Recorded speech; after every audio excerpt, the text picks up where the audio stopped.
ముఖ్యమంత్రి జగన్ ఢిల్లీ పర్యటన ఎందుకు రహస్యంగా ఉంచుతున్నారు అని యనమల ప్రశ్నిస్తున్నారు. ఇక అటు యూపీ అసెంబ్లీలో గందరగోళం నెలకొంది. వార్షిక బడ్జెట్ సమావేశాలు ఈ రోజు నుంచి ప్రారంభమయ్యాయి.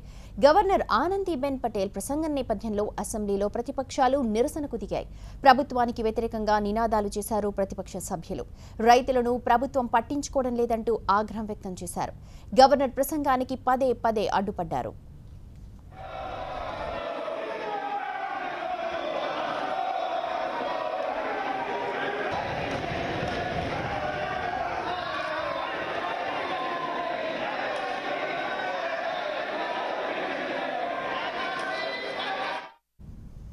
అదే సమయంలో యూపీ సీఎం యోగి అక్కడే ఉన్నారు. ప్రతిపక్ష ఎస్పీ, బీఎస్పీ, కాంగ్రెస్ సభ్యులు సీఏఏ, ఎన్ఆర్సీ వ్యతిరేక నినాదాలు చేశారు.